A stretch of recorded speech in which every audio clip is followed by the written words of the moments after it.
Allez, salut à toi, laisse-moi te présenter dans cette petite vidéo la biographie de Rumiko Takahashi, à qui l'on doit une multitude de séries comme Inuyasha, Mao ou encore Rumiko World, mais que tu dois certainement mieux connaître pour l'une de ses séries phares, Ranma 1/2.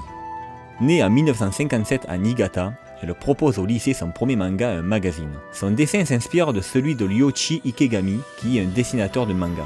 Lors de ses études à l'université de Tokyo, elle s'inscrit au Gekiga Shunjoku, qui est une école de manga fondée par Kazuo Koike, scénariste des mangas Lone Wolf and Cub et Lady Snowblood. Sur ses conseils, elle commence à publier ses premiers doujinshi en 1975, qui sont des recueils édités par des amateurs voulant présenter leurs travaux dans des domaines comme la littérature ou le dessin.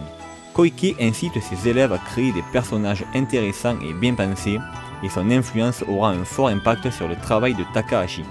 Sa carrière professionnelle commence en 1978 avec Zhao's Selfish Alien, une histoire de science-fiction sur le ton de la comédie. La même année, elle dessine Time Warp Trouble, Shake Your Buddha et Golden Gods of the Poverty pour le magazine de prépublication de manga Weekly Shonen Sunday qui publiera par la suite la majeure partie de ses œuvres. Plus tard, la même année, elle commence sa première série Urusei Yatsura, qui devient l'un des mangas d'humour les plus appréciés du Japon.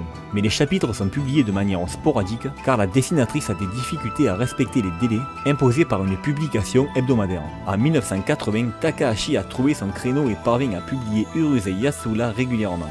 Elle commence alors sa deuxième série phare Maison Ikoku pour le magazine Big Comic Spirit. Écrite pour un public plus âgé, la série est souvent considérée comme l'un des meilleurs mangas romantiques de tous les temps. Takahashi dessine les deux séries simultanément jusqu'en 1987. Urusei Yatsura se conclut en 34 volumes adaptés en animé en 1981 et Maison Ikoku en 15 volumes adaptés en 1986. Pendant les années 80, Takahashi dessine également des histoires courtes qui sont toutes adaptées en animé, pour vous dire à quel point les œuvres de Takahashi marchent bien. Elle crée également Mermaid Saga, une nouvelle série sombre et macabre publiée sporadiquement de 84 à 94. A savoir que de nombreux fans soutiennent que cette série n'est pas terminée car la dernière histoire ne s'achève pas sur une note conclusive.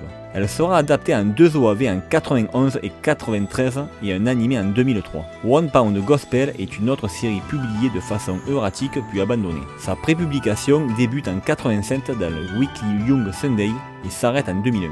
5 ans plus tard, Takahashi dessine 5 nouveaux chapitres pour conclure la série.